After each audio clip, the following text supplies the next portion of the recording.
طيب.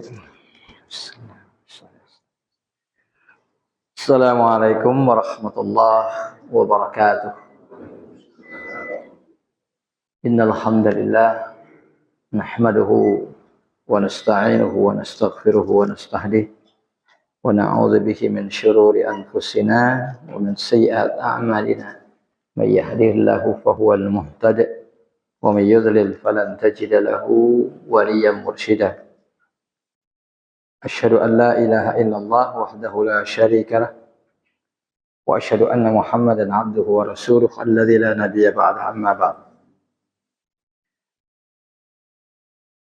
Sahabat muslim dan muslimah, hadirin dan hadirat yang dimuliakan oleh Allah Subhanahu wa taala, billahil hamdu wal minnah. Pagi hari ini kita melanjutkan membaca kitab Ushul Tafsir atau Muqaddimah Tafsir karya Syekhul Islam Ibnu Taimiyah rahimahullahu taala dengan syarah atau penjelasan ilmiah dari Syekh Muhammad Shalih Ibnu Al-Utsaimin rahimahullahu taala.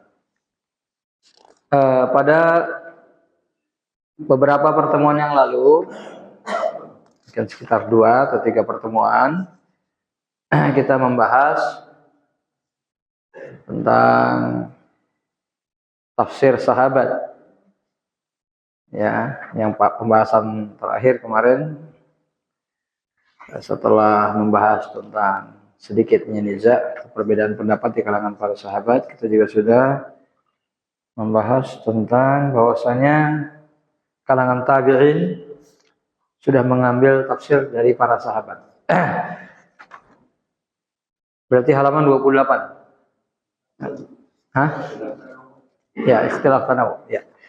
Baik, sebelum kita masuk ke pembahasan, kita ambil beberapa poin penting dari tafsir para sahabat dan tabi'in ya. Simpulannya bahwasanya para sahabat sudah belajar tafsir dari Nabi Shallallahu alaihi wasallam ayat per ayat ya. Begitu juga banyak kalangan tabi'in yang belajar dari para sahabat tentang tafsir Al-Qur'an. Di antara dalil yang digunakan oleh Syekhul Islam untuk menegaskan itu adalah ya, pertama tentunya karena Nabi sudah diperintahkan oleh Allah Subhanahu wa taala litubayyana linnasi ma nuzila ilaihim, agar engkau menjelaskan kepada manusia Al-Qur'an yang diturunkan kepada mereka ya, pada Nabi Muhammad dan kepada umatnya. Itu berarti Nabi sudah menjelaskan isi Al-Qur'an ya. Itu dalil yang paling utama. Jadi nggak mungkin Al-Quran diturunkan tanpa dijelaskan, karena Nabi sudah diperintahkan demikian. Litubayyina linnas ma nuzila ilaihim. Diutusnya Nabi adalah untuk menjelaskan isi Al-Quran. Dalil yang lain adalah bahwasanya Al-Quran selalu memerintahkan afala yatadabbarun Al-Quran. Tidakkah mereka merenungi ayat-ayat Al-Quran? Ini kecaman dari Allah untuk orang yang membaca Quran tanpa memahaminya. Kalau membaca Al-Quran tanpa memahami dikecam, maka para sahabat pasti yang paling menjauhi kondisi ini. Gak mungkin para sahabat akan mau baca Quran tanpa mereka memahaminya. Ya, tanpa mereka memahaminya. Itu poin yang kedua. Dalil yang kedua. Pertama, ayat Al-Quran menegaskan Nabi Muhammad SAW diutus untuk menjelaskan Al-Quran. Yang kedua, bahwasanya Al-Quran mengecam orang yang memahami isi Al-Quran ya tanpa mereka memahami ya, isinya. Ya. Jadi nggak mungkin para sahabat membiarkan diri mereka menjadi pribadi yang dikecam oleh Allah, karena para sahabat adalah sebaik-baiknya generasi ini. Dan yang ketiga adalah dalil akli, dalil akal, bahwasanya nggak mungkin ada orang yang mempelajari satu kitab tanpa dia mengetahui isinya. Ya, kemarin udah dicontohkan berkali-kali ya. Kalau ada seseorang baca buku kedokteran aja, dia nggak mungkin baca tanpa dia pelajari makna buku tersebut.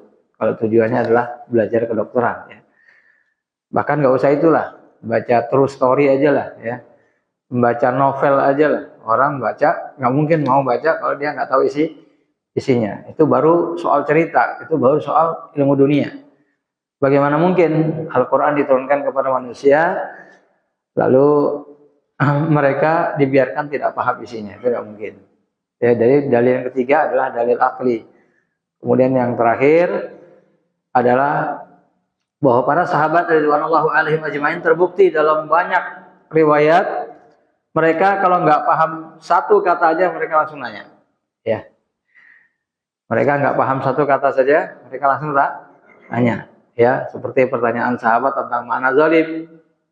Man minna lam yazlim nafsahu, siapa di antara kita yang nggak pernah berbuat zalim. Ya. Begitu juga ketika para sahabat merasa berat bahwa di dalam akhir surah Al-Baqarah ya, bahwa Allah Subhanahu wa taala itu akan menghisap apa yang ada di dalam dada kita, dalam hati kita, lalu mereka merasa berat. Loh, kalau gitu setiap ada niat jelek sedikit akan dihisap. Lalu dijelaskan tafsir. Nanti di babnya ada kita jelaskan ya. Tidak di sini ya. Di sini para sahabat setiap kali ada kata di dalam Al-Quran yang mereka nggak tahu, terbukti mereka selalu nanya. Jadi nggak mungkin ayat-ayat yang lain itu tidak mereka tanyakan kepada Nabi kalau mereka nggak ngerti. Nah, ini konteks-konteks yang sudah dijelaskan oleh Syekhul Islam, bahwasanya memang para sahabat sudah mendapatkan tafsir dari Nabi Shallallahu Alaihi Wasallam. Nah, terkait dengan tafsir juga tentunya juga asbabun nuzul ya. Tapi nanti ada babnya sendiri, jadi saya nggak akan jelaskan di sini ya. Ada babnya sendiri tentang asbabun nuzul. Nanti ada tapi di halaman yang agak jauh. Tapi nanti akan kita jelaskan insya Allah. Jadi para sahabat, baik itu Ibnu Mas'ud yang terkenal sebagai ahli tafsir, itu diriwayatkan darinya ungkapan-ungkapan yang seperti itu.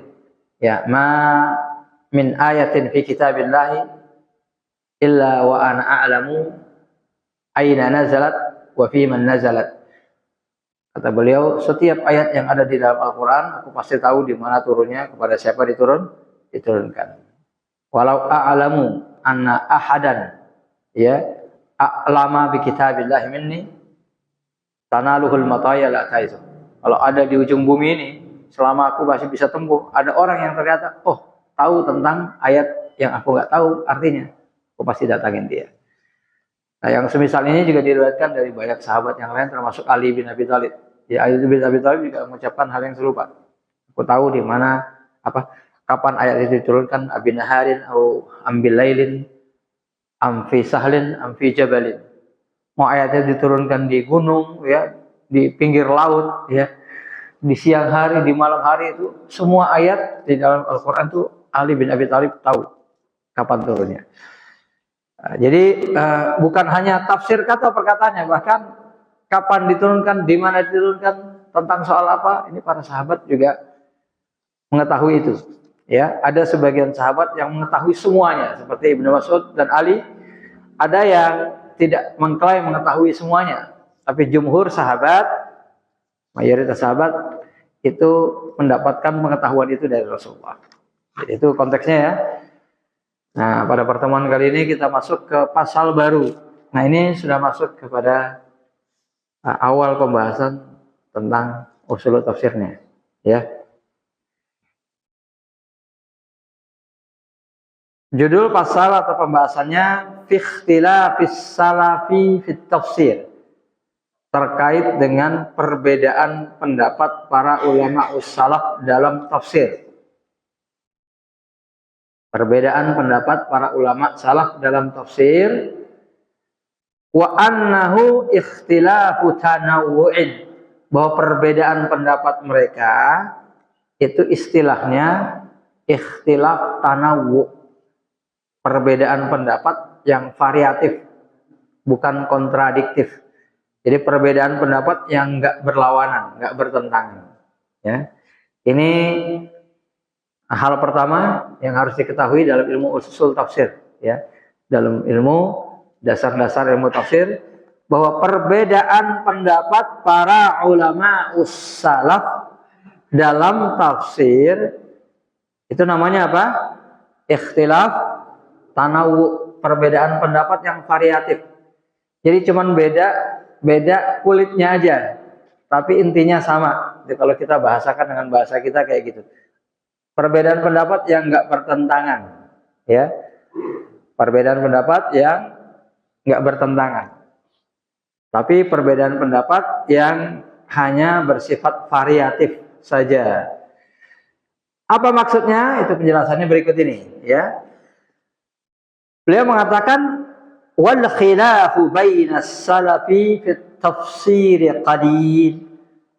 Pertama, perbedaan pendapat di kalangan para ulama as-salaf dalam ilmu tafsir, seperti sudah pernah kita jelaskan kemarin, qalil, jumlahnya sedikit sekali.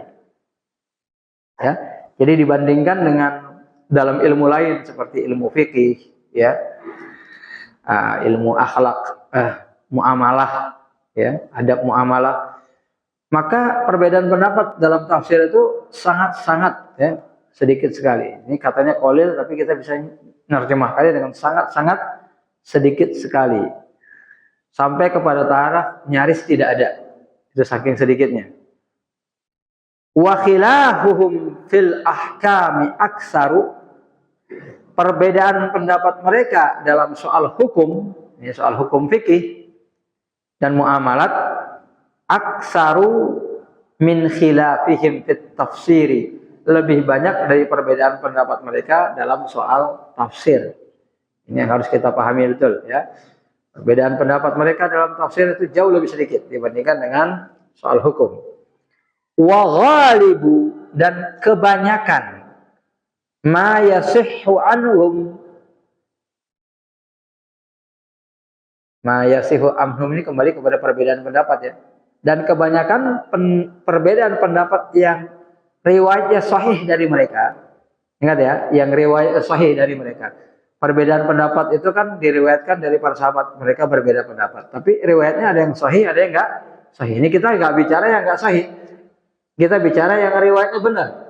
Perbedaan pendapat yang riwayatnya benar dari para sahabat, kebanyakan minal khilaf, termasuk bentuk perbedaan pendapat, minal khilaf, ini termasuk bentuk, ya, min li bayani nau', ya.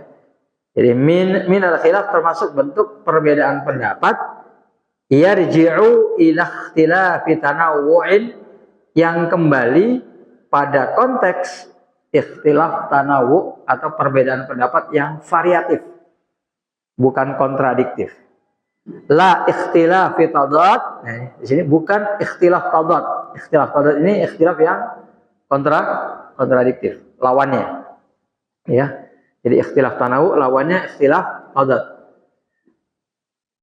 Jadi ini dulu, ya, yang harus ditegaskan bahwasanya perbedaan pendapat di kalangan para ulama as-salaf dalam soal tafsir, pertama sedikit, yang kedua, kalaupun ada dan sahih, maka itu masuk dalam ranah ikhtilaf yang variatif, ya, yang bervariasi, bukan ikhtilaf perbedaan pendapat yang tadad, yang kontradiktif. Wadzalika, dan bentuk ikhtilaf tanawu itu dalam ilmu tafsir, sinfani, ada dua jenis.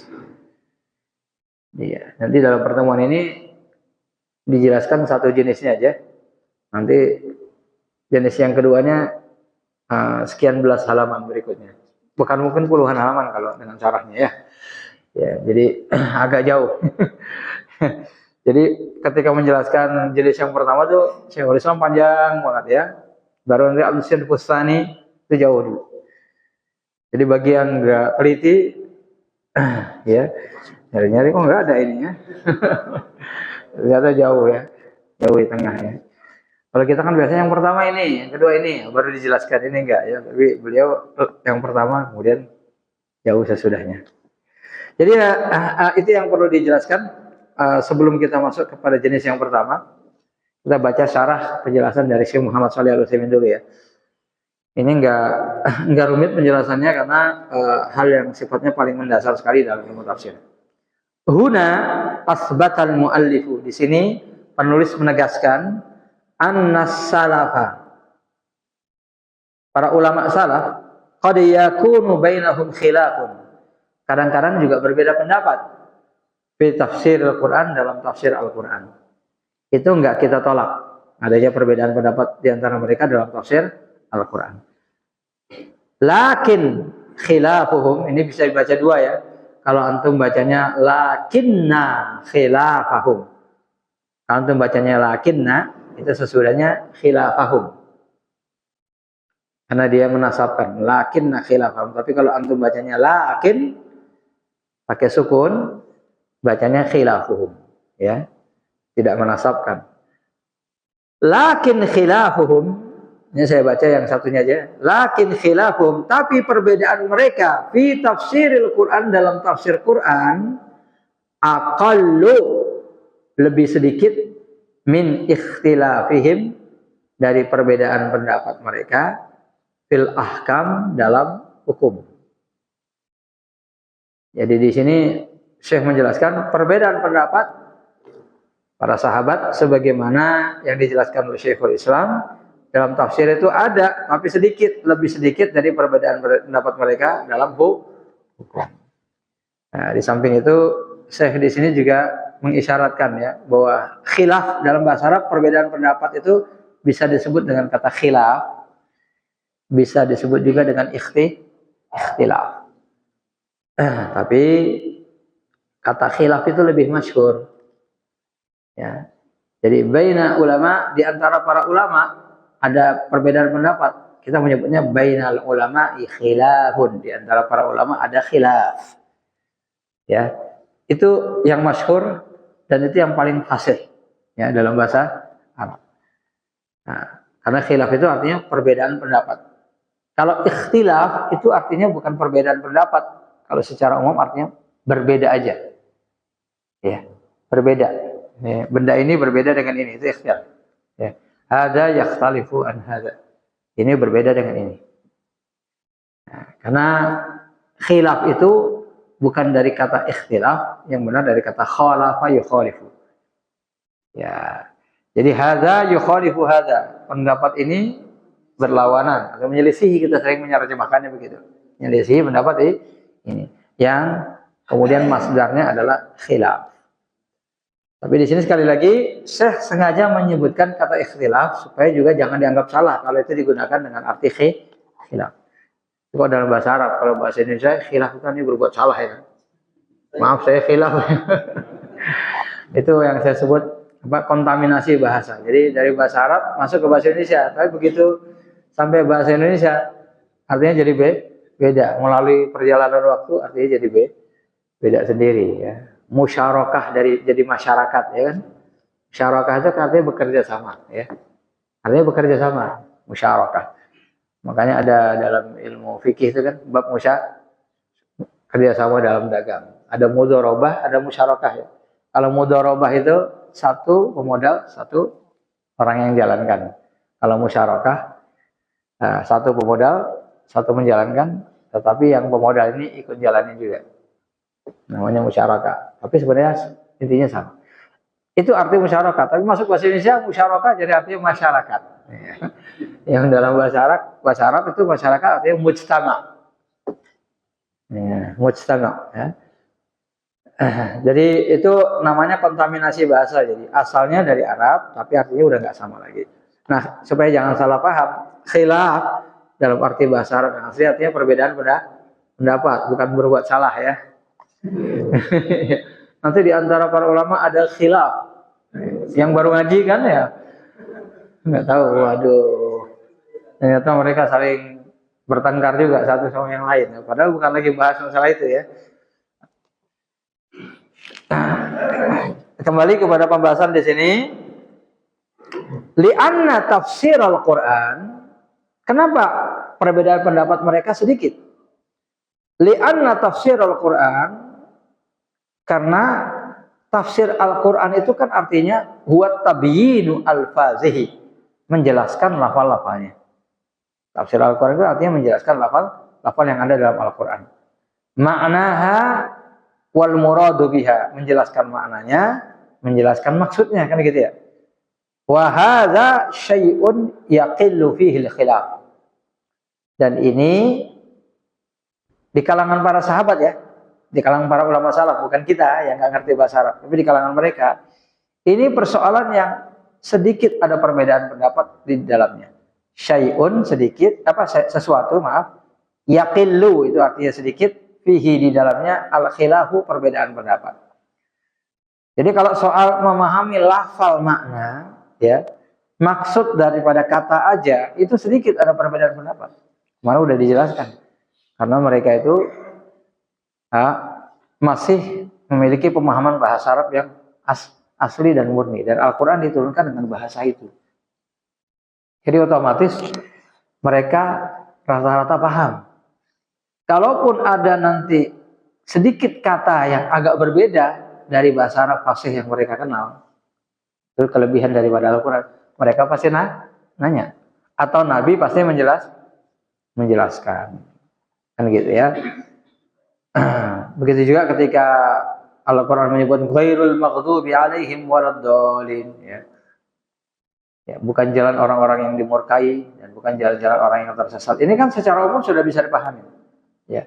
Tetapi kemudian di dalam hadis ditegaskan bahwa yang dimaksud adalah, yang dimurkai adalah Yahudi, yang tersesat adalah Nasrani. Tapi ketika disebutkan yang tersesat adalah Yahudi, yang dimurkai adalah Yahudi, yang tersesat adalah Nasrani, ini enggak mengabaikan makna bahwa setiap orang yang tersesat masuk dalam dolin. Setiap orang yang dimurkai oleh Allah itu masuk maghdub alaihim gitu. Ya. Jadi ini hanya penegasan sebagai contoh. Orang yang benar-benar layak disebut kaum yang dimurkai itu Yahudi. Yang paling layak disebut kaum yang sesat itu Nasrani. Tapi para ulama kemudian menjelaskan kan. Ya. Makanya man dhalla min ulama'ina, di antara para ulama kita yang kemudian tersesat,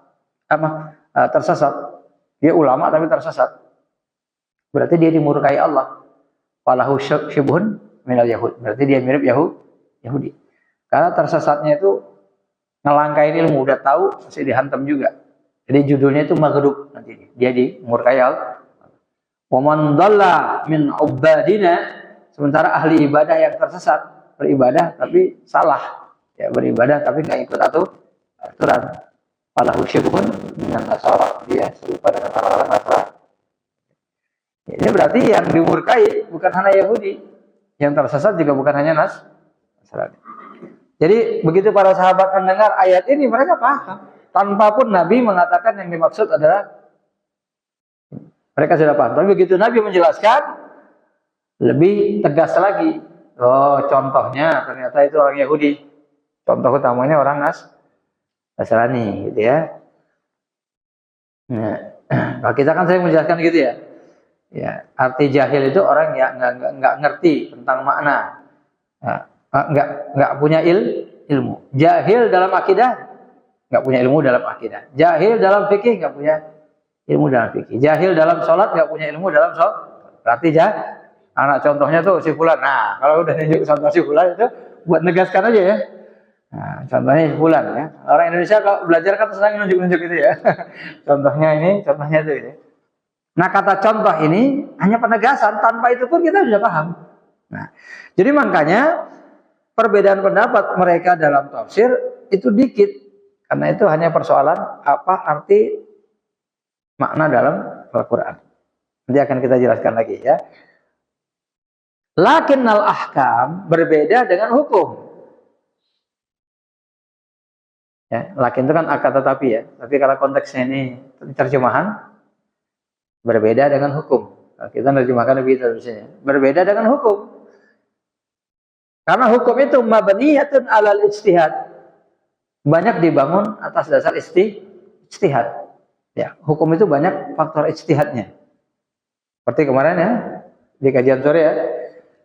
Baru hadis yang didengar langsung dari Nabi aja. Baru berangkat meninggalkan Nabi aja. Sebentar udah terjadi khilaf. Baru sebentar ya. Hadisnya baru didengar dari Nabi, belum lama ini, ya, baru nyampe di jalan, udah terjadi perbedaan Jadi itu tandanya masalah fikih itu penuh dengan ijtihad.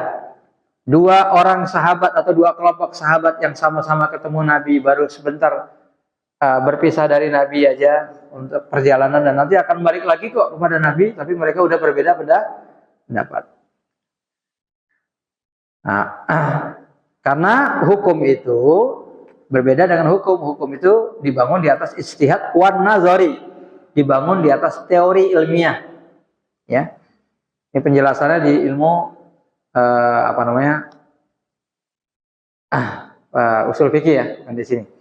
Wal qiyas dan qiyas. Jadi ada ijtihad, ada nazar, ada qiyas. Itu menyebabkan banyak perbedaan pendapat. Fasaral khilafu fiha, maka perbedaan pendapat dalam soal hukum aksaru, lebih banyak, milal ikhtilaf, dari perbedaan pendapat fit tafsir, dalam tafsir, ya. Ya. Syekh menggunakan khilaf kemudian menggunakan ikhtilaf, ya.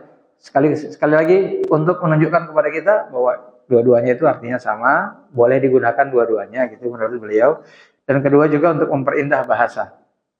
Biasanya kita kalau ngulangin satu kata yang sama disebutkan dengan kata yang berbeda itu supaya indah.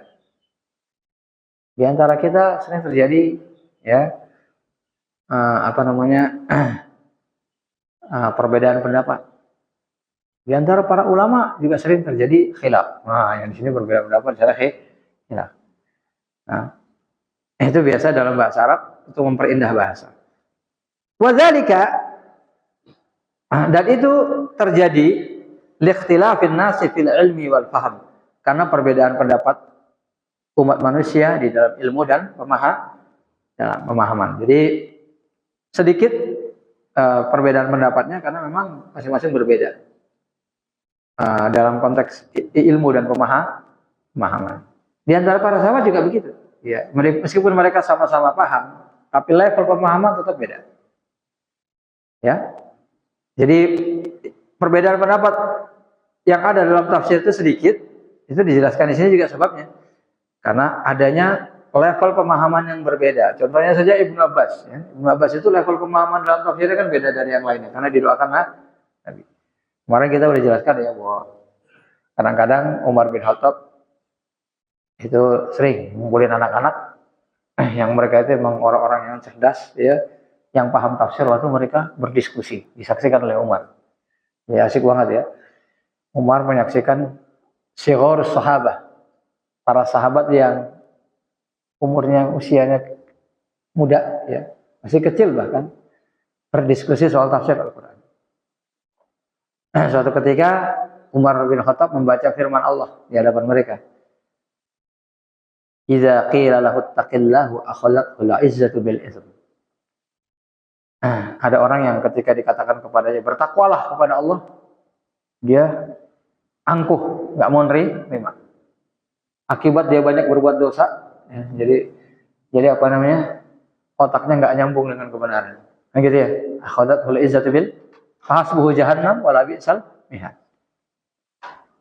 Maka orang yang seperti ini layak masuk ke dalam neraka, dan seterusnya sampai kepada akhir ayat.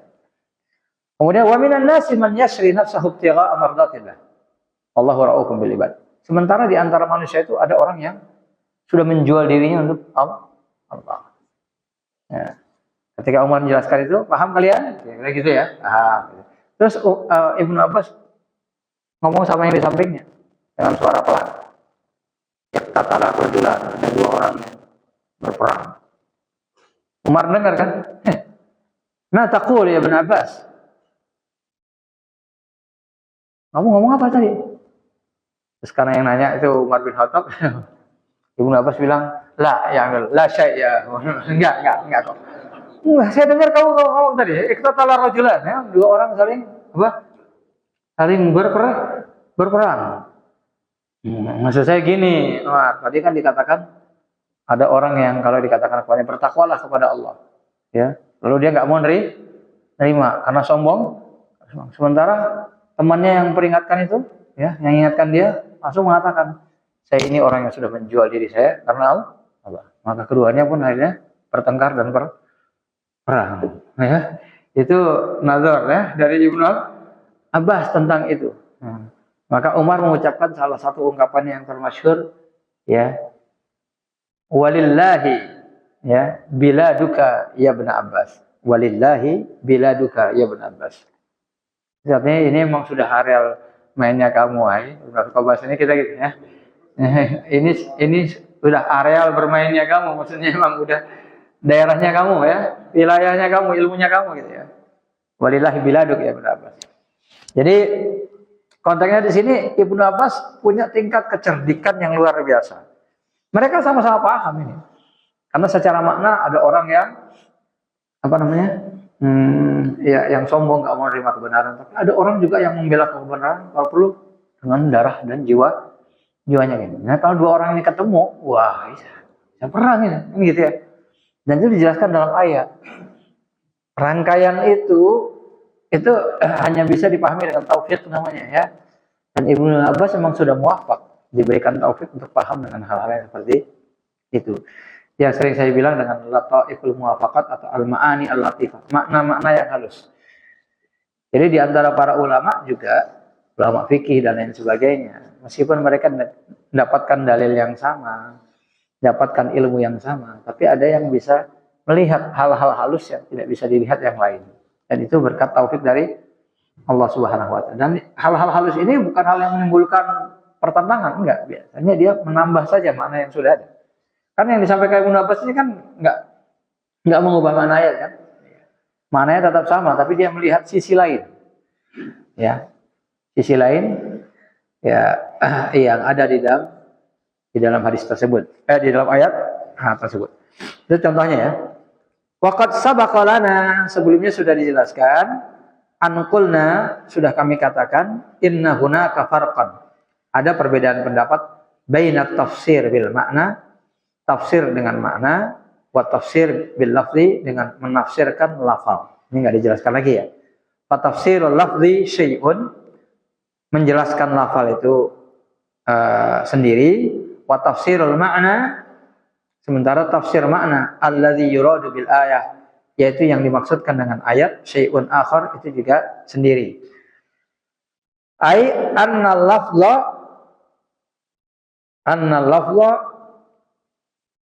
yufassaru bi maknahu. Yang namanya lafal itu bisa ditafsirkan dengan makna lafal itu sendiri, bihasabil kalimah, sesuai dengan makna katanya. Yang tadi sudah saya contohkan, dol sesat, ya sudah kita kan paham arti sesat, ya. Maghdub dimurkai, kita tahu kan arti dimurka. Jadi sudah bisa dipahami enggak? Sudah bisa dipahami.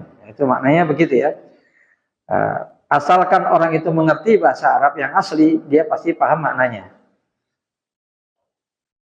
Wa yufassaru bil murad bihi, sementara yang dimaksud dengan ayat itu tafsirnya bihasabis siyaq, sesuai dengan alur. Siyaq itu alur kalimat. Siyaq itu alur kalimat. Ya, wal qara'in ini pendamping-pendampingnya. Ya, qarinah ya. Jadi hal-hal yang mendampingi, hal-hal yang menyertai kata tadi. Ya. Kalau kata ini di sampingnya ada ini, artinya bisa gini, kira-kira begitu. Nah, ya, seperti itu namanya qara'in ya, seperti yang sudah sering saya jelaskan ya. Kata ke belakang, kalau ada kata-kata lain yang menjelaskan, itu artinya bisa ke WC. Tapi belakang bisa artinya belakang. Ya. Nah, kata belakang itu kan artinya banyak ya. Tergantung ya. Dia berani kayak gitu karena ada orang di belakangnya. Nah, dia kan gitu ya. Itu bukan mana nggak ada orang di belakang. Dilihat di belakangnya nggak ada orang. Katanya ada orang di belakangnya. Ini nggak ngerti nih. Itu backingan gitu. Ya. Kalau bahasa kita backingan ya. Jadi itu kita bisa paham ya. Itu maksudnya itu qara'in. Itu yang dimaksud dengan qara'in. Ada hal pendamping yang menyebabkan kata di belakang ini menjadi memiliki arti yang lain. Nah itu jurusannya adalah tafsir makna. Tapi kalau tafsir lafal, asal lafal ke lafal saja. Kata per kata artinya apa. Tapi kalau yang dimaksudkan, itu artinya berbeda. Ya. Nah, jadi kata-kata suatu kalimat bisa dimaknai dengan alur kalimat dan adanya pendamping yang di sampingnya. Wal farqu baina ikhtilafit tanawwu' wa ikhtilafit tadad. Adapun perbedaan antara, nah ini penting ya, masuk kepada pembahasan. Ikhtilafit tanawwu'i, ikhtilaf yang variatif, wa ikhtilafit tadad, dengan ikhtilaf yang kontradiktif, bertentangan, itu bedanya apa sih?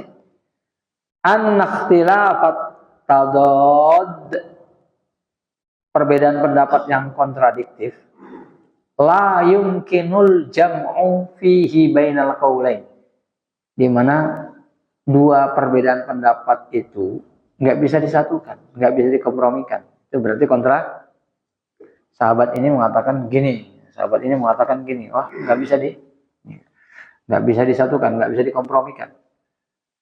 Ini benar-benar bertentangan secara substansial, memang sudah bertentangan. Itu berarti ikhtilaf tadad, kontradiktif. Li'anna diddain, karena dua hal yang bertentangan, kan tadad itu dari kata did yang artinya lawan.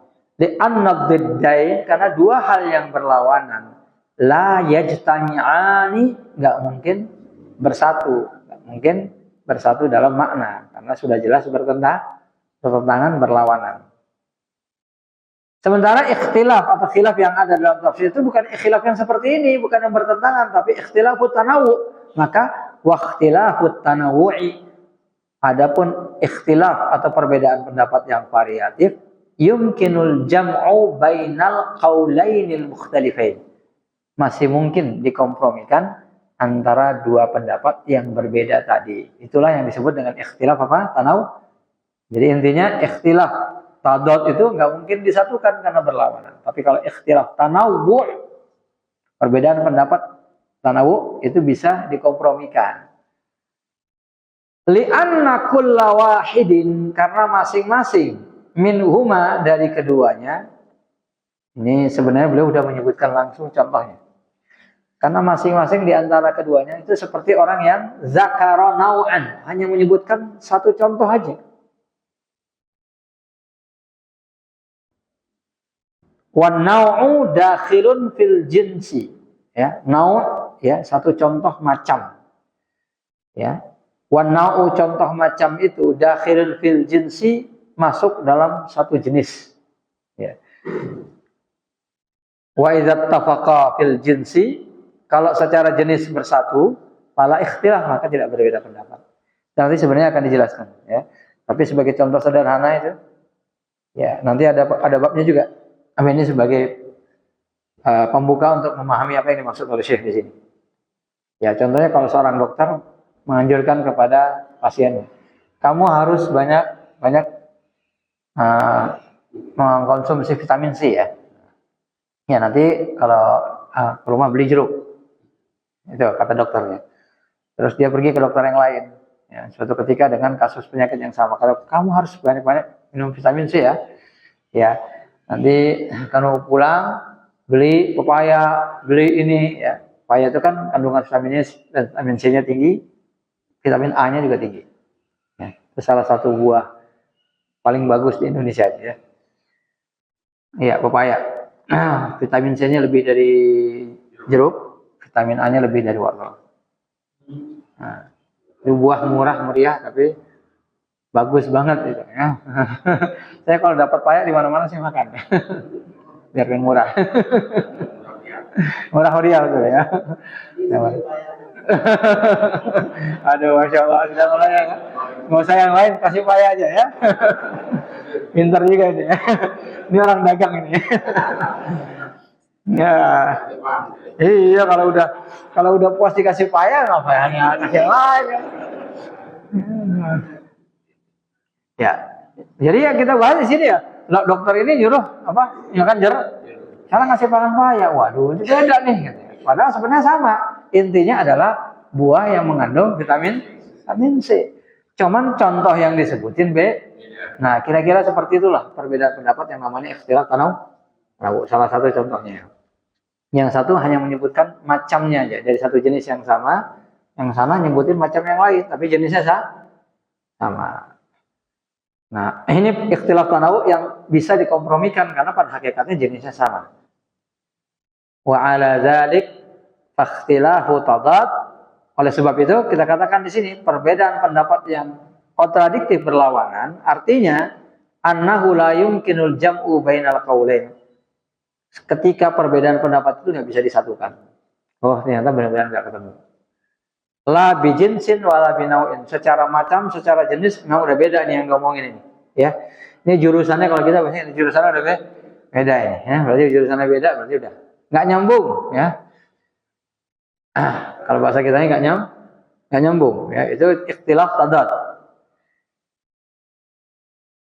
Sementara dikatakan di sini wala bi fardin min babin aula, secara jenis beda, secara macam beda, apalagi secara materi ya, secara satuan itu jelas-jelas yang dimaksud beda. Nah, nanti penjelasannya ada. Waqtilafut tanawu, sementara perbedaan pendapat yang variatif yaitu perbedaan pendapat dalam tafsir. Ma'nahu, artinya annahu yujma' bainal qaulain, masih bisa disatukan kedua pendapat tadi. Fil jinsi, dalam jenisnya. Wa yakhtalifani fin naw'i, hanya berbeda pendapat dalam macamnya saja. Dalam contohnya saja, kalau bahasa kasarnya gitu ya. Contohnya aja. Fayakunul jinsu ittafaqa alaihil qailan. Sehingga jenisnya itu disepakati oleh dua orang yang berbeda pendapat tadi. Lakinna naw'a yakhtalifu, tapi contoh yang disebutkan beda.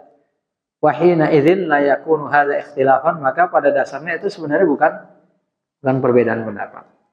Jadi kesimpulan Syekh, perbedaan pendapat di dalam tafsir itu kebanyakan bukan perbedaan pendapat, tapi hanya namanya saja perbedaan pendapat, istilahnya ikhtilafut tanawu.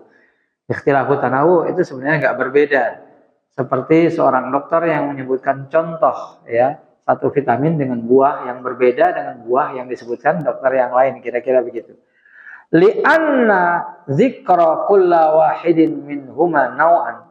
Karena ketika masing-masing di antara mereka menyebutkan satu macam contoh, ka'annahu ala sabili tamtsil, itu sebenarnya hanya untuk membuat perumpamaan saja. Bukan berarti begitu pulang dia nggak dapat jeruk, ya udah, akhirnya nggak makan, nggak nyari yang lain. Ini berarti dia nggak memahami konteksnya ya. Nah, yang disuruh kan vitamin C. Nanti kamu cari jeruk ya, cari jeruk, wah lagi nggak musim. Akhirnya udah nggak makan yang lain. Nah, ini nggak paham, nggak mengerti contoh. Nah, apalagi di zaman sekarang buah nggak ada, bisa beli pilnya ya. Iya kan? Iya, vitamin C ya. Pil yang mengandung vitamin C ya. Ini contoh kasus ya. Jadi tidak boleh kita memahami konteksnya seperti itu dalam tafsir yang disebut dengan ikhtilaf tanawu. Wasaqal muallifu amsilatan ala dzalik. Kemudian penulis menyebutkan saqa, menyitir ya, kalau di Indonesia jadi menyitir ayat ya. Ya. Bukan menyetir, karena menyitir itu dari sitir. Artinya menyebutkan. Sitir itu sebutan. Menyitir, menyebutkan. Ya. Jadi kan sebagian di antara kita, dia menyetir sebuah ayat. Ya. Memang dalam bahasa Arab sakal, tapi dalam bahasa Indonesia itu diterjemahkan dengan yang mirip, tapi bukan dari setir, dari sitir. Ya, yang artinya sebut. Nah, menyitir itu menyebutkan. Nah, jadi kalau ada orang menyebutkan menyetir sebuah ayat, ya udah nggak apa-apa lah. Ya. Tapi sebenarnya bukan ya. Dia mungkin salah dengar gitu ya. Ya, atau ya atau antara dia dengan yang dia dengar sama-sama salah juga bisa juga. Ya, jadi kalau udah tahu nanti kalau menyebutkan jangan menyetir ya. Menyitir ya sebuah ayat ya. Wah, ini orang Batak ini nggak bisa bilang nyetir ya. Menyitir ya. Bukan. Itu yang benar ya. Yang benar nyetir ya, bukan nyetir. Kemudian disebutkan di sini, lakin lama kana la buddalana. Tapi karena kita memang harus an-na'rifa, mengetahui al-farqa, perbedaan baina ikhtilafit tanawu'i wa ikhtilafit tadad, antara ikhtilaf tanawu dengan ikhtilaf tadad, bayyana, maka kita pun menjelaskan anna ikhtilaf tadad, perbedaan pendapat yang kontradiktif, maknahu la yumkinul jam'u bainal qaulain, tidak mungkin digabungkan karena keduanya bertentangan, li tadaddihima. Wa ikhtilafut tanawu, adapun perbedaan pendapat yang variatif artinya mungkin dikumpulkan antara keduanya ya, littifaqihima fil jinsi, karena secara jenis mereka sama. Intinya begitu ya. Ya. Masih bisa kita lanjutkan ya. eh, jenis yang pertama. Jadi Syekhul Islam Ibnu Taimiyah mengatakan ikhtilaf yang ada dalam tafsir itu kan kebanyakan ikhtilaf tanawu, ikhtilaf yang enggak bertentangan, dan itu ada dua macam. Disebutkan macam yang pertama yang akan kita pelajari insyaallah hari ini. Ahaduhuma, jenis ikhtilaf tanawu yang pertama. Ini jenisnya ya. Ayyu'abbira kullu wahidin minhum, masing-masing di antara mereka itu mengungkapkan, takbir, mengungkapkan, anil murad, mengungkapkan tentang satu maksud, bi'ibaratin, dengan kata-kata atau jenis kalimat, ghairi ibarati sahibihi, yang berbeda dengan kalimat orang lain, ya. Ya, ada dua orang nih, ada dua orang menyebutkan tentang sesuatu. Salah satunya mengungkapkannya dengan kalimat yang berbeda dengan kalimat yang diungkapkan temannya. Tadullu ala ma'nan fil musamma, yang masing-masing kata-kata tadi itu menjurus kepada makna yang ada pada sesuatu tersebut. Musamma itu yang punya nama. Saya mau menjelaskan tentang arti gelas gitu ya. Nah, itu kan gelasnya itu musamma. Yang masing-masing itu menunjukkan, menjurus tentang satu makna yang ada dalam sesuatu tersebut. Ghairal makna, yang berbeda dengan makna yang ada dalam kalimat lain yang disebutkan temannya. Jadi masing-masing kata itu punya makna, maknanya beda-beda. Tapi mau menjelaskan tentang sesuatu yang sama. Ma ittihadil musamma, sementara sesuatu yang dijelaskan itu sama-sama gelas, ya. Tapi dengan kata yang berbeda, dan masing-masing kata itu punya makna sendiri. Tetapi yang dijelaskan sama. Bimanzilatil asma'il mutakafi'ah. Kalau dalam bahasa Arab itu seperti dua nama yang mutakafi, dua nama yang sepadan, ya. Dua kata yang sepadan. Kata sepadan itu bainal mutaradifah, antara sinonim wal mutabayinah dan antonim. Ya, sinonim itu kan berarti yang sama, antonim berlawanan gitu ya. Nah, kalau mutakafiah itu disebut antonim juga enggak, sinonim juga enggak. Nah, tapi kata yang sepadan. Nah, sepadan itu mirip sinonim, ya. Cuman tetap punya indikasi beda. Dalam bahasa Arab itu banyak, ya. Karena kebanyakan kata dalam bahasa Arab itu jarang yang betul-betul muradif, betul-betul sama. Pergi, berangkat, sama. Ya, dia udah pergi, dia udah berangkat, ya. Tetapi kata berangkat dengan pergi tetap punya berbeda, kan gitu ya. Ya. Nah, persoalan ini berangkat dari titik ini bisa. Itu kalau kita ganti persoalan ini pergi dari nggak bisa, betul nggak? Betul ya. Nah, tapi kalau kita katakan si fulan nggak berangkat, si fulan udah pergi, sama. Tapi kata berangkat sehingga suatu ketika bisa digunakan untuk mana yang lain. Nah, kira-kira seperti itu. Menggunakan kata atau ungkapan berbeda, masing-masing ungkapan punya makna yang berbeda, tetapi sesuatu yang diungkapkan itu sama. Ini jenis yang pertama, ya. Nanti Syekh Utsaimin punya sedikit perbedaan pendapat dengan Syekhul Islam Ibnu Taimiyah, ya. Tentang beliau tidak setuju dengan kata mutakafi'ah itu, ya. Nah, tapi beliau berhusnudzon kepada Syekhul Islam bahwa yang dimaksud oleh beliau itu sesuatu yang lain, gitu, kira-kira begitu. Tidak setuju dengan ungkapan ini, tapi beliau yakin yang dimaksud oleh Syekhul Islam bukan itu. Yang dimaksud oleh Syekhul Islam hal yang berbeda. Ya, intinya begitu ya. Jadi dua orang yang berbeda pendapat dalam mengungkapkan satu hal yang sama, karena masing-masing menggunakan bahasa atau kalimat yang berbeda, tetapi yang dituju adalah sama. Tetapi masing-masing di antara kata tadi itu memperkaya nanti. Memperkaya makna dari tafsir karena masing-masing punya orientasi yang orientasi tersendiri yang sedikit berbeda dengan yang lain. Nanti akan kita jelaskan dari contohnya ya. Ikhtilafut tanawu'i ja'alahul muallifi itsnain sinfain ya. Ikhtilaf tanawu itu dijadikan oleh penulis sinfain dua jenis, dua golongan. Ya, dua kategori lah. Yang pertama, ayyu'abbira kullu wahidin minhum, masing-masing di antara mereka mengungkapkan satu makna bi ibaratin dengan kata-kata yang berbeda dengan kata-kata temannya. Wad dhamiru fi minhum ya ya'udu ala sahabah. Yang dimaksud dengan hum di sini mereka yang berbeda pendapat itu maksudnya para sahabat gitu. Kalau ada para sahabat berbeda pendapat, sahabat ini mengungkapkan dengan bahasa beda, yang sahabat yang lain mengungkapkan dengan bahasa yang beda. Jadi hum di sini kembalinya ke ulama salaf, terutama para sahabat. Bal 'ala salafi a'am, bahkan juga bisa kembali kepada para ulama salaf secara umum. Yang saya katakan tadi ya. Bisa kembali kepada para ulama salaf, tapi terutama sekali kepada para sahabat. Yakni yashmalus sahabata wat tabi'in, yaitu meliputi para sahabat dan tabi'in.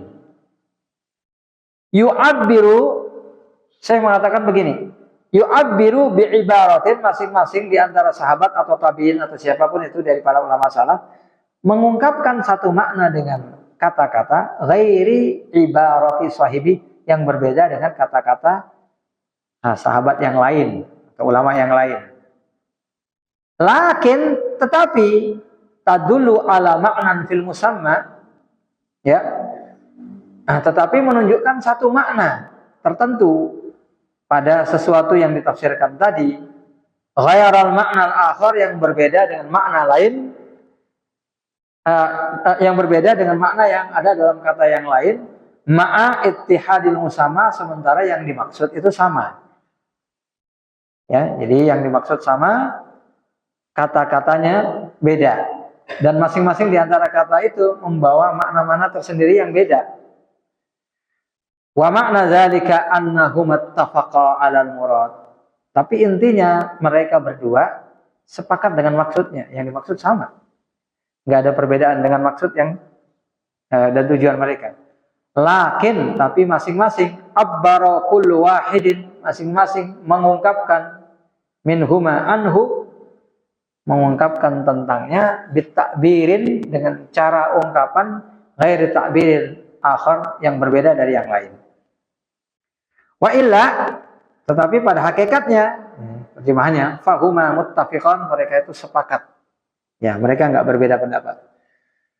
Kama law qala qail. Nah, ini dicontohkan oleh Syekh, seperti orang yang mengatakan fi ta'rifis sayf, tentang definisi pedang.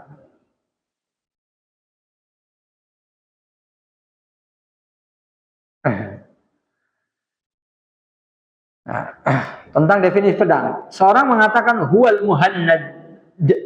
Ya. Muhannad itu salah satu maknanya itu yang dipipihkan. Ini besi kemudian ditempa, ya, dipipihkan, itu muhannad. Ya. Jadi ada sebagian yang mendefinisikan itu adalah besi yang ditempa, besi yang dipipihkan. Wa qala al-akhar as-sayfu huwa as-sarib. Yang lain mengatakan pedang itu adalah sarib, itu senjata yang bisa memutuskan sesuatu, yang bisa memotong sesuatu, senjata yang bisa memutuskan atau memotong sesuatu. Kan bahasanya beda. Yang ini dipipihkan, yang ini bisa memotong, kan artinya beda-beda ya. Nah, tapi yang didefinisikan apa? Pedang. Dia mau yang ini ngambil satu sisi dari pedang, yang ini ngambil sisi lain. Yang kesemuanya benar gitu ya. Waqala tsalis, yang ketiga, ini agak serem dikit ini. As-sayfu ma tuqta'u bihi ar-riqab, sesuatu yang digunakan untuk memenggal kepala. Wah, agak serem tapi lebih nukik ini ya. Karena ya yang pipih banyak, ada pisau ya, ada keris gitu kan. Betul kan? Nah, kemudian yang bisa memotong juga banyak, tapi yang digunakan menggal kepala. Nah, ini dia. Ini pedang banget ini. Ya. Jadi sebenarnya masing-masing di antara tiga tadi menyasar sesuatu yang sama. Sedang mendefinisikan pedang. Meskipun mungkin yang terakhir itu lebih ngena ya. Karena memang yang digunakan untuk itu adalah pedang, ya, ya. Memenggal, kata memenggal itu dalam cara hukuman menggal ya. Biarpun pisau bisa, tapi enggak pakai pisau. Keris bisa, ya enggak. Kalau dalam hukuman mati menggal pakai keris, enggak umum. Enggak. Pedang, ya bisa mati sih. Cuma masalahnya enggak umum gitu ya. Takutnya salah ya, cuma ujungnya aja kena ya. Aduh, bisa ya. Nah, pakai pisau dapur ternyata belum diasah, wah susah juga ya. Yang minimal ya agak meyakinkan tuh pedang ya. Ya pedang itu kalau kurang-kurang tajam dikit karena kencang, karena berat ya, karena panjang ya putus juga dia ya. Mati juga. Wah nggak sampai putus kepalanya, tapi mati nggak? Mati juga. Ya udah beres ya. Ya jadi ini perbedaan pendapat, cara mengungkapkan aja kan sebenarnya, mendefinisikan. Wa ma asbaha dzalik fa hadza fil haqiqah laisa bi khilaf, maka yang semacam ini sebenarnya bukan perbedaan pendapat. Karena hanya cara mengungkapkannya. Kadzalika kalau qala al-insan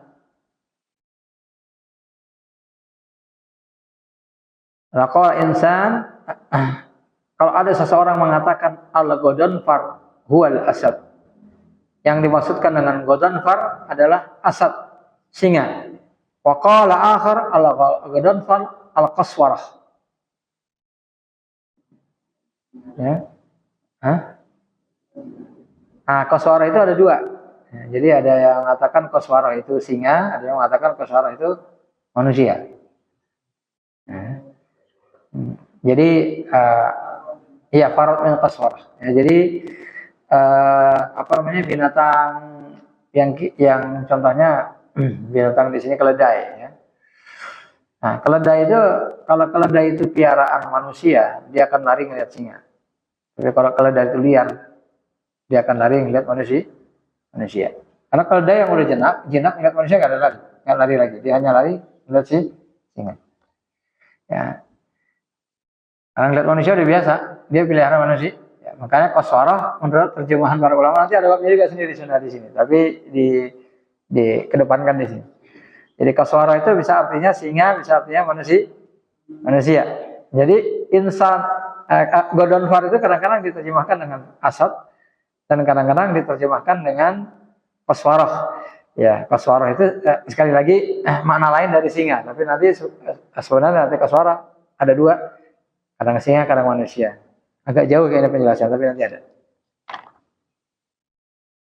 Itu masuknya nanti di Sinfusani. Agak jauh ya. Nanti kalau Anda mau cepat-cepat bisa dikebet ya. Sinfusani ya. Jadi tapi di sini dalam konteks ini artinya memang singa. Dalam konteks ini karena kita menjelaskan asad. Ghadhanfar artinya asad. Ada yang mengatakan Ghadhanfar artinya Qaswarah. Itu nama-nama singa banyak banget dalam bahasa Arab. Waqala asaris, Ghadhanfar itu artinya laif. Ya singa juga. Meskipun sebagian mengatakan laif itu misalnya zukur yang berjenis kelamin laki-laki menurut sebagian ahli lughat, tapi tetap aja artinya singa. Wa ma asbaha dzalik.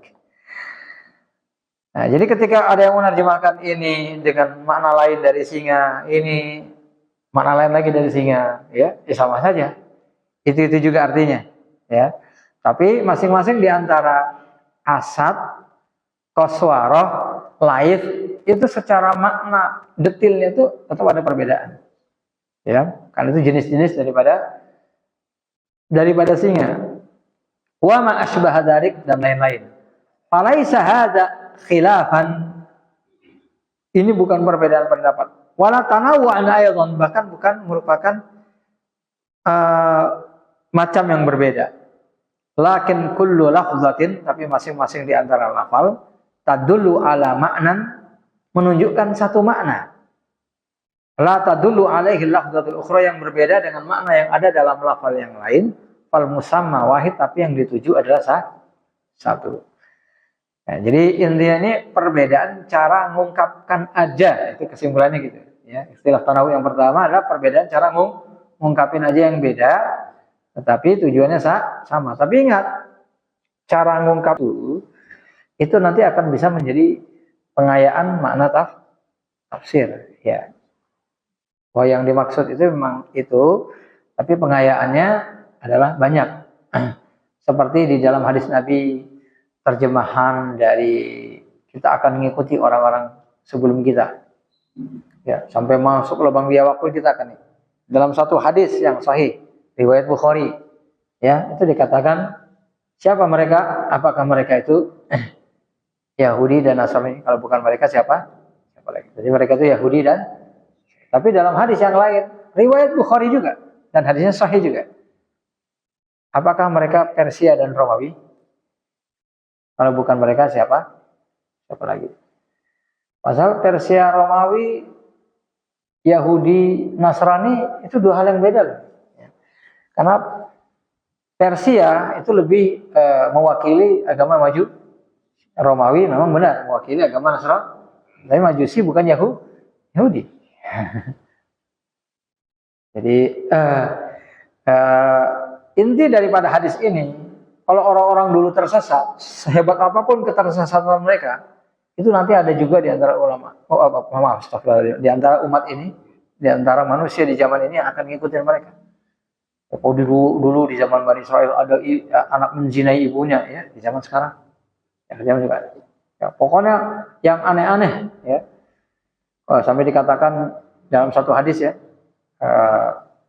Syekh Albani dalam silsilah hadis sahihah, jilid yang pertama, beliau menyebutkan salah satu di antara hadis tentang hebatnya wanita itu menggoda pria. Di zaman Bani Israel itu ada wanita yang dia itu pendek, hitam, jelek.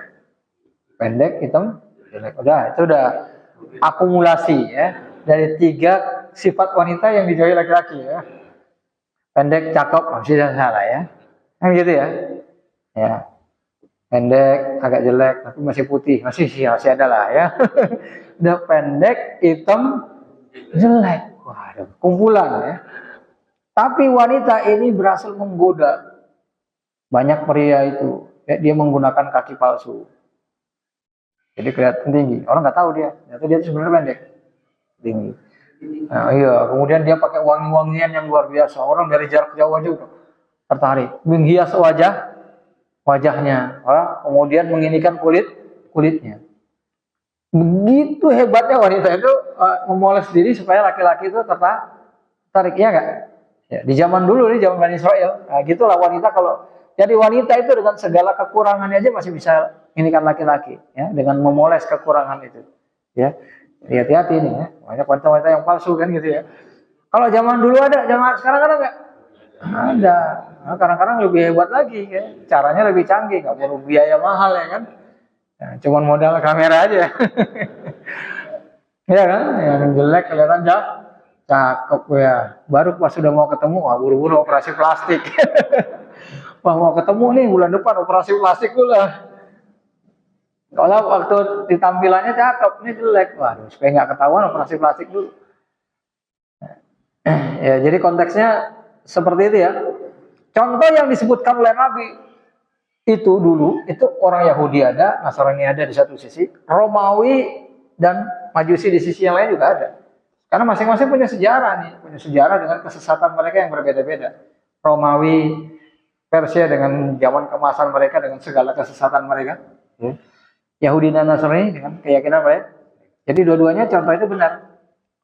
Ibarat yang digambarkan itu beda, tapi yang dimaksud sama. Bahwa kita ngikutin orang-orang terdahulu. Ya, cuman contoh yang disebutin beda. Ya, kira-kira begitu. Wa hadza huwal maqsudu bi ibaratil muallif. Inilah yang dimaksudkan dengan ungkapan penulis. Ayu abbira kullu wahidin minhum anil murad bi ibarati ghairi ibarati sahibi tadullu ala ma'nan fil musamma ghairi makna al-akhar ma'atil hal musamma. Itu yang sudah kita sebutkan, ya. Pokoknya masing-masing menyebutkan dengan gaya ungkapan yang berbeda, masing-masing ungkapan punya makna sendiri, tapi tujuannya sama. Kemudian penulis mengucapkan innaha bimanzilatil asma'il mutakafi'ah. Ini seperti dalam bahasa Arab yang disebut dengan kata-kata yang mutakafi'ah, sepadan. Allati, yang posisinya bainal mutaradifah, antara sinonim wal mutabayyinah dengan antonim. Wa hadhihi fiha iskal, ya. Ungkapan penulis ini, kata Syekh Utsaimin, agak rumit, agak ada sesuatu yang kayaknya perlu dijelasin. Kecuali idza kana al-muallif, kecuali kalau penulis, yang penulis maksudkan adalah yuru dibiha maknan akhar. Kecuali yang dimaksudkan penulis adalah sesuatu yang berbeda dari yang ditulis di sini. Fal asma'ul mutaradifah, karena arti kata sinonim yadalah ala maknan wahid, yang menunjukkan satu makna yang sama. Itu yang bahasa Indonesia artinya apa? Sinonim, ya. Wal asma' mutabayyinah, adapun kata-kata antonim yadalah ala maknayan, yang menunjukkan dua makna yang berlawanan. Lawan kata kalau bahasa kitanya, ya. Persamaan kata itu sinonim, lawan kata itu antonim. Fa hadhil asma' bi'tibari dilalatiha 'alal musamma. Ini tafsir dari Syekh, dari ungkapan Syekhul Islam, ya. Wa hadza bi'tibari dilalatiha 'alal musamma. Kalau dilihat dari bi'tibari, kalau dilihat dari dilalatiha, indikasinya 'alal musamma, terhadap yang dimaksud, maka dia sama dengan sinonim, ya. Sama dengan sinonim karena maksudnya sama. Wa bi'tibari dilalatiha 'ala ma'nan, tapi kalau dilihat dari makna khusus, kullu lafdhin minha, dari masing-masing lafal, bi kulli lafdhin minha takunu mutabayyinah, dia lebih mirip antonim. Mungkin ini yang dimaksud oleh Syekh, kira-kira gitu, ya. Antara mutaradif, ini terjemah Syekh dari ungkapan Ibnu Taimiyah, karena Ibnu Taimiyah memang seringkali menggunakan kata-kata yang itu tidak begitu lazim dari dalam bahasa Arab untuk mengungkapkan satu makna tertentu. Berarti sebetulnya sebentuk kecerdasan tersendiri, ya, dalam berbahasa yang dimiliki oleh Syekhul Islam, ya. Jadi sering mengucapkan kata-kata, ya. Kata asma' mutakafi'ah itu memang tidak masyhur, ya. Nggak dikenal sebagaimana sinonim, antonim. Dalam bahasa Indonesia aja kita, ya, kata sepadan itu kan bukan istilah, ya. Tapi beliau membuat istilah sendiri untuk menunjukkan satu makna yang nggak bisa diwakili sama sinonim memang, ya. Karena disebut sinonim beneran juga nggak sinonim, ya. Nah, tapi disebut antonim juga enggak. Ya udah, itu namanya kata yang sepadan, kan gitu, ya. Ya enggak sama betul, ya. Ada mirip-miripnya lah, ya. Kira-kira gitu, ya. Itu artinya kata yang sepadan, ya. Jadi itu aja, ya. Pokoknya udah lumayan panjang ini, ya. Kita cukupkan di sini saja. Walafu minkum. Assalamualaikum warahmatullahi wabarakatuh.